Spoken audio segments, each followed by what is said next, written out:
Salam peuple de Dieu, j'espère que vous allez bien, c'est votre soeur Emma Blessings. Aujourd'hui, j'aimerais aborder les deux questions que j'avais posées sur Instagram, les deux sondages que j'avais faits. Merci à toutes les personnes qui ont pris le temps de répondre. J'avais lancé un sondage Instagram il y a de cela quelques semaines et je vous avais posé deux questions. La première question que j'avais posée, c'était est-ce qu'un chrétien peut flirter? Et la seconde question, c'était est-ce qu'il faut rester dans une relation dans laquelle son ou sa chérie nous annonce qu'il y a de la sorcellerie dans sa belle famille? Je précise pour la deuxième question qu'on parle d'un couple qui n'est pas marié, parce que ça aussi, ça a toute son importance, hein, ça fait toute la différence. Du coup, on va reprendre donc la première question. Est-ce qu'un chrétien peut flirter? Vous avez été une majorité de votants à répondre que non. Je pense qu'il y a eu que une ou deux personnes qui ont répondu oui. Donc, mon avis sur la question, parce que ça reste encore une fois mon analyse, hein, j'attends donc vos commentaires, j'attends que vous puissiez interagir par rapport à cela, parce que du coup, il y aura peut-être aussi une suite. Ce sera intéressant d'avoir différents de vos retours. Bon, déjà, il faut vraiment qu'on puisse s'entendre sur qu'est-ce que c'est que le flirt. Hein. Moi, si je prends la définition vraiment basique, la définition basique qu'on peut retrouver sur Internet, c'est que un flirt, c'est une succession de relations passagères, de relations platoniques, de relations amoureuses platoniques. Donc, déjà, rien que par le fait de cette définition, on comprend que non, effectivement, un chrétien ne peut pas flirter. Parce que ça voudrait dire passer d'une relation à une autre, de relation sans lendemain. C'est pas du tout ce à quoi la parole de Dieu nous encourage. Hein. La parole de Dieu nous encourage à quitter notre père et notre mère et à s'attacher et à former qu'une seule chair. Donc là, déjà, c'est en contradiction totale avec la parole. Donc je suis aussi d'accord sur le fait que non, un chrétien ne peut pas flirter. Mais maintenant, je comprends les personnes qui ont répondu oui, parce que je pense que ça dépend de la compréhension du mot flirt. Qu'est-ce que vous entendez par flirt? Dans toute relation, il y a la phase de fréquentation, la phase de fiançailles, et finalement l'engagement ultime qui va conduire une relation vers l'union sacrée qui est le mariage. Alors, je peux comprendre que c'est pas forcément envisageable pour tout le monde de passer du stade de amitié pure à fiançailles. Et je pense que durant cette période-là, il y a quand même un gap. Et en fait, on prend la décision de s'engager ou de se fiancer avec une personne avec laquelle quand même on est sûr qu'on va finir sa vie ou avec laquelle on a vraiment ce projet de finir sa vie. Donc, ça me semble vraiment difficilement concevable de passer du stade de pure amitié ou de pure frère et sœur à fiancé. Ça veut dire qu'à un moment donné, il faut quand même qu'il y ait plus d'affinité que ça pour que on puisse se dire non, vraiment, on va se fiancer, on va s'engager, on va décider de se présenter au niveau des familles. Ça reste encore une fois mon avis, qui n'est pas du tout parole d'évangile. Maintenant, le problème est que dans cette phase qu'on appelle souvent les dates, hein, les rencarts, d'autres vont appeler ça les copinages, c'est la porte ouverte à beaucoup de choses. Et je pense que c'est dans ce sens-là que des gens ont répondu oui et ont parlé de flirt. Pour moi, en fait, cette partie-là n'est pas un flirt dans le sens où c'est pas une succession de relations sans lendemain, mais c'est une relation avec une personne, c'est une relation privilégiée. Donc, pour moi, dans ce sens-là, ça n'est pas un flirt. Toutefois, ça reste une relation qui n'est pas ni une fiançaille, ni un mariage. Donc, c'est pas un engagement, mais ça reste un copinage. Alors, une chose à dire par rapport à cela, c'est que cette partie du copinage, en fait, reste très souvent, comment on va dire ça, très souvent sujette à polémique, parce que effectivement, quand on commence à entrer dans ce type de relation-là, on aura toujours forcément envie de plus. Hein. On aura envie, après les petits bisous sur la joue, sera les bisous sur la bouche. Après les bisous sur la bouche, sera les bisous sur le corps. Après les bisous sur le corps, voilà, on connaît une chose en entraînant une autre, une caresse, et voilà, on se retrouve, on a chuté, on a péché, on est confus, on se sent coupable, etc., etc. Donc, c'est vrai que c'est le type de relation qui implique d'avoir une grande discipline. C'est pour ça que vraiment, je ne peux que vous encourager, mes frères et sœurs, ceux qui ne sont pas encore mariés, ceux qui ne sont pas non plus encore fiancés, bon, même ceux qui sont fiancés, choisissez pour vous engager une personne qui a la même foi que vous. choisissez une personne qui est chrétienne, choisissez une personne qui a la crainte de Dieu, parce que l'un et l'autre, vous allez vous encourager, vous allez vous fortifier, vous allez vous fortifier dans le Seigneur. Et quand lorsque un voudra chuter, en fait, l'autre sera là pour lui dire non, mais tiens bon, la Bible nous dit que il faut vraiment que vous ayez cette personne à côté qui vous dit il est aussi écrit. Alors que si vous vous mettez dans une relation avec un païen ou une personne qui a une autre confession, ça risque d'être très compliqué. Ça risque vraiment d'être très compliqué parce que cette personne va certainement vous conduire à trahir votre Dieu et voilà. Donc, ce sera difficile de garder la crainte de Dieu si vous êtes dans une relation, si vous êtes dans un date avec une personne qui ne connaît pas Christ, qui ne connaît pas la parole de Dieu. C'est pour ça que si vous voulez réussir cette étape-là, il faut vraiment vous entourer des bonnes personnes. Et d'avoir aussi dans votre entourage des personnes qui vont vous stimuler, des personnes qui vont vous booster à demeurer et à marcher dans la sainteté. Parce que une relation on va dire comment, de copinage et de fiançailles où vous demeurez chaste, c'est une relation qui est vraiment bénie, en fait. C'est une relation qui demeure bénie et c'est un mariage qui avance déjà sur des bases qui sont solides, qui sont pures. Donc, vous mettez en fait toutes les chances de votre côté pour réussir votre mariage. Et le fait de ne pas suivre ces règles-là, en fait, vous ouvre des portes pour la suite de votre mariage. Alors, ça ne veut pas dire que vous allez forcément échouer dans votre mariage, ça veut simplement dire que vous ouvrez des portes. Mais moi, j'ai envie de dire, voilà, en étant des enfants de Dieu fidèles, en étant des soldats, si vous voulez être des soldats de Christ, des disciples de Christ, il faut marcher comme lui a marché. Et la question qu'on devrait toujours se poser, c'est est-ce que Christ aurait fait ça? Est-ce que Christ aurait fait ça? Donc, sur la question du date, personnellement, je ne suis pas contre le date, mais il faut savoir se contrôler. Parce que c'est sûr que, on se prend la main, on se fait ceci, on se fait cela. Si on n'a pas d'autocontrôle et de discipline, ça peut vite déraper et vite basculer dans d'autres choses qui ne sont pas souhaitables. Donc, si vous voyez que vous avez de la peine à vous contrôler, je pense que déjà, engagez-vous assez rapidement, passez vraiment à la période des fiançailles pour que ce soit déjà plus officiel. Ça ne veut pas dire que dans la période des fiançailles, vous allez pouvoir plus coucher, etc. Mais essayez d'écourter pour que au moins vous ne brûliez pas, parce que même la Bible nous dit que vaut mieux se marier que de brûler. Maintenant, il faut vraiment vous assurer que c'est avec la bonne personne que vous êtes en train de vous engager, parce que c'est là après toute la problématique. C'est vraiment avec qui est-ce qu'on décide d'unir sa vie. Ce qui nous amène en fait à la deuxième question. Ta chérie t'annonce que dans sa famille, il y a de la sorcellerie. Bon, t'annonces par exemple que son papa ou sa maman est sorcière. Il faut quand même savoir que les problèmes avec la belle famille, c'est une cause de divorce qui est importante. Alors, il y a d'autres causes de divorce. Peut-être un jour, on pourra faire une vidéo sur ce sujet, mais c'était pas le sujet. Les problématiques avec la belle famille, ça peut vraiment, vraiment, vraiment détériorer une relation et causer la fin d'un mariage. Ça, je pense que c'est vraiment quelque chose à ne pas négliger. Et quand je vous parle de ça, je parle de mon expérience de 12 ans de mariage. Donc, je sais vraiment de quoi je parle. Il faut vraiment pas négliger, se dire « Ah, mais non, moi, j'épouse pas les parents, j'épouse juste la fille ou j'épouse le fils. Ce que eux, ils font, ça n'a pas d'impact. » Non.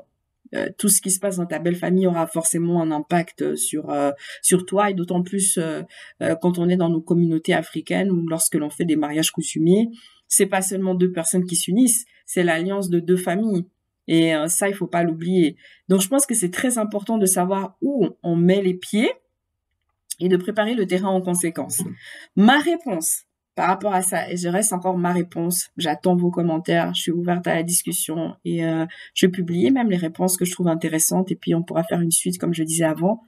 C'est que il faudrait éviter de s'engager dans une situation difficile, dans une relation qui est déjà mal partie. Lorsque votre chérie vous annonce qu'il y a vraiment de la sorcellerie avérée, moi je dis pas qu'il faut avoir peur des sorciers, en fait. Non, c'est pas du tout ce que je suis en train de dire, parce que le Seigneur nous a donné les pouvoirs de marcher sur toute autorité, de marcher sur les serpents, sur les scorpions et sur tout ce genre de choses. Mais c'est déjà un mauvais signe, en fait. C'est déjà un signe que tu t'engages dans une famille où les gens n'aiment pas Dieu. Alors, c'est pas forcément ton conjoint, c'est vrai. Mais comment ça va se passer sur le long terme? Toi, tu pries, tu as l'étoile de Dieu, tu as la présence de Dieu en toi. Tu penses vraiment que tu auras des bons rapports avec ce beau-père, cette belle-mère qui est sorcière, qui est du monde des ténèbres. La lumière et les ténèbres ne font jamais bon ménage ensemble. Et certainement que cet homme, cette femme avec qui tu veux t'engager, qui a déjà des parents qui sont là-dedans, ou peut-être des frères et sœurs proches, en tout cas de la famille proche là-dedans, bah ça a un impact sur sa vie. C'est des choses qui combattent sa vie, c'est des choses qui combattent son étoile, c'est des choses qui combattent sa destinée. Et toi, vraiment, en étant conscient de tout cela, tu veux quand même t'engager là-dedans. J'ai envie de dire, franchement, waouh! Moi, je suis vraiment d'avis, mais c'est aussi avec beaucoup de recul et avec tout ce que j'ai pu vivre, que quand ça s'endurcit, il faut pas s'engager. Et que en plus de cela, non, je pense que déjà dans la vie, j'ai envie de dire, il n'y a pas qu'une seule personne qui est faite pour nous. Je pense pas qu'il y a qu'une seule personne qui est faite pour nous et que si on se met pas avec cette personne-là, c'est la fin du monde. Le Seigneur ne pourra plus jamais pourvoir à une autre personne. Non, moi, j'ai jamais cru en ce genre de choses-là, qu'il y a qu'une seule personne qui est faite pour nous. Non, je pense pas. Mais je pense qu'il faut vraiment bien choisir non seulement le conjoint, mais sa belle famille. Il y a vraiment des choses pour avoir un mariage qui est harmonieux qu'il faut éviter. Alors, ce qui se passe souvent par rapport au problème avec la belle famille, c'est qu'on s'en rend compte une fois qu'on est marié. Parce qu'on n'a pas pris le temps de suffisamment observer, de suffisamment regarder, écouter, être attentif à comment les gens nous parlent, comment les gens sont sur le plan spirituel. Mais ça, c'est quelque chose de très important et que je vous encourage à faire si vous n'êtes pas encore marié. Prenez le temps de checker la belle famille. Comment sont les relations? Quel est l'état d'âme de ces personnes? De prier pour cette famille dans laquelle vous vous engagez. Que le Seigneur vous révèle déjà et vous montre. Parce que souvent, ce qui se passe, c'est que les gens, en fait, s'engagent. Et que lorsqu'ils s'engagent, eh ben, c'est trop tard, en fait. Parce que les personnes sont déjà mariées, puis on se rend compte, mais cette belle famille, elle était horrible, elle était ceci. Mais en fait, t'as déjà mis ton pied dedans, donc tu ne peux que assumer et puis faire avec. Mais pour ceux qui sont dans les dates, pour ceux qui sont dans les fiançailles et où il y a ce genre de choses-là, très sincèrement, moi, je vous déconseille de vous engager là-dedans. Parce que les problèmes avec votre chéri, il y en aura tôt ou tard. Et lorsqu'il y a des problèmes, en fait, dans le couple, on a besoin, à un moment donné, du soutien de la belle famille. On a besoin du soutien de la famille. Maintenant, si toi, tu peux pas puiser du soutien là-bas et que dans ton couple aussi, ça fonctionne pas, ouf, tu vas aller pleurer où? Alors, bien sûr, vous me direz, oui, mais Jésus est là. Et effectivement, c'est notre consolateur à tous et on en a besoin et c'est toujours vers lui qu'on va, c'est toujours dans sa présence qu'on va. Mais si tu peux éviter ce genre de combat, évite. Déjà, tu t'engages avec une personne dont la destinée, elle est déjà entachée parce que dans sa famille, il y a tout en arrière-plan. Et toi, tu vas aller te mettre là-bas. Comme dirait ma tante, tu vas engager, tu vas hériter même des combats qui n'étaient pas les tiens. Parce que finalement, c'est ses combats à lui. Il faut que lui brise les liens, que lui combatte spirituellement avant qu'il s'engage avec toi. Moi, je pense que c'est pas une bonne idée, en fait, de s'engager tout en ayant encore des liens. Il faut vraiment pouvoir couper ces liens. Et en fait, c'est ça qui cause la majorité des échecs dans le mariage. C'est parce qu'en fait, l'un comme l'autre, vous n'avez pas coupé les liens. Puis si maintenant, toi, t'as pas coupé les liens. Lui aussi, dans son doute, il n'a pas coupé les liens. Il y a la sorcellerie dans les deux familles. Mais ça explose à un moment donné. Et puis, c'est fini. Le diable, il prend possession de votre foyer. Et puis, vous pourrez plus rien faire. Là, c'est fini. C'est vraiment des choses, il faut couper avant. Il faut pas que c'est un impact sur vos vies. Et spirituellement, les deux, en fait, quand vous vous mettez ensemble, vous devez être mature. Vous devez être mature. Il faut refuser de s'engager avec une personne qui n'est pas mature spirituellement. Il faut refuser de s'engager avec une personne qui n'est pas convertie. Là, c'est trop des choses qu'il faut refuser. Et puis, il faut que la situation au niveau spirituel, au niveau de la famille, elle soit clean avant que vous vous mettiez ensemble. Alors moi, je suis pas du tout en train de dire que vous pourrez jamais vous mettre ensemble. Mais en fait, avant que vous vous engagez, réglez d'abord la situation là au niveau spirituel. Prie pour ta famille, que ces gens-là vraiment rencontrent le Seigneur, qu'ils soient touchés par l'Esprit de Dieu. Et puis là, vraiment, du moment que ces liens-là, ces chaînes-là sont brisées, vous avez un mariage qui commence sur des bases solides. Mais quand tu dois commencer à combattre l'autre, sinon au bout d'un moment, tu vas t'épuiser et tu n'auras plus de force. Donc vraiment, moi, ma réponse à ces deux questions, c'est vraiment non. Non, on ne peut pas flirter. En tout cas, un chrétien ne peut pas flirter. Et non, faudrait pas s'engager dans une relation où il y a de la sorcellerie dans la belle famille parce que tôt ou tard, ça va vous poser des problèmes, hein. Ah, j'ai rêvé de ton père la nuit, il est venu me faire ceci, il est venu me faire ceci, tes parents veulent me tuer, machin, et ça va vous causer que des conflits, ça va vous causer que des incompréhensions. Donc, s'il y a ce genre de choses, ma foi, que vous êtes déjà marié, je peux pas dire que c'est trop tard, parce qu'il n'est jamais trop tard. Dieu est toujours capable. C'est le maître des temps et des circonstances, il est toujours capable de nous surprendre agréablement, mais vous avez un grand combat spirituel et les deux, vous devez être sur la même longueur d'onde. Les deux, vous devez être d'accord de combattre, et si vous combattez pas spirituellement en étant main dans la main, en étant unis, en fait, ça ne peut que capoter. Donc moi, je déconseille en tout cas de s'engager dans une relation où les choses finissent mal comme ça. Parce qu'après, voilà, je veux dire aussi, si vous vous engagez, le but aussi après, c'est de se multiplier, donc d'avoir des enfants, de construire un foyer. Quel héritage vous allez transmettre à ces enfants au niveau spirituel, il faut s'y penser, hein. Vous n'êtes pas que deux, au bout d'un moment, vous êtes toute une famille, donc non, non, non, non. C'est des enfants qui sont combattus, qui dorment pas la nuit parce qu'ils ont vu des choses, parce que machin. C'est pas drôle, hein, des histoires comme ça. Donc non, non. Puis là, on parle vraiment de la partie émergée de l'iceberg. Quand tu es dans une famille où il y a vraiment de la sorcellerie avérée, c'est très très difficile. C'est pas impossible, mais c'est très difficile. Et surtout, il faut que vous soyez les deux sur la même longueur d'onde. Et c'est là qu'il faut prendre beaucoup de distance et pas se dire ah mais c'est ma famille, c'est ma famille. Oui, c'est ta famille, ok, mais non, il faut couper les liens. Vraiment couper les liens au niveau spirituel. Alors voilà, j'espère que cette vidéo vous a plu. N'hésitez pas à me laisser vos comment dirais-je, vos commentaires, me dire comment vous appréhendez ces deux questions-là. Et puis dites-moi aussi quelle émission vous souhaiteriez voir très bientôt. Je vous encourage à vous abonner à la chaîne Emma Blessings si c'est pas encore le cas. Et n'oubliez pas que nous avons des lives qui arrivent. Samedi prochain, samedi 19 novembre, nous avons un live à 20h avec le chanteur gospel NK Divine qui nous vient de France. Et nous aurons également un live le 21 novembre, donc 2 jours après, lundi soir, avec le couple Boucharla qui nous vient de France, donc Clément et Michaela Boucharla, qui vont nous donner leur témoignage sur la famille recomposée. Donc on aimerait savoir une famille recomposée, comment ça marche.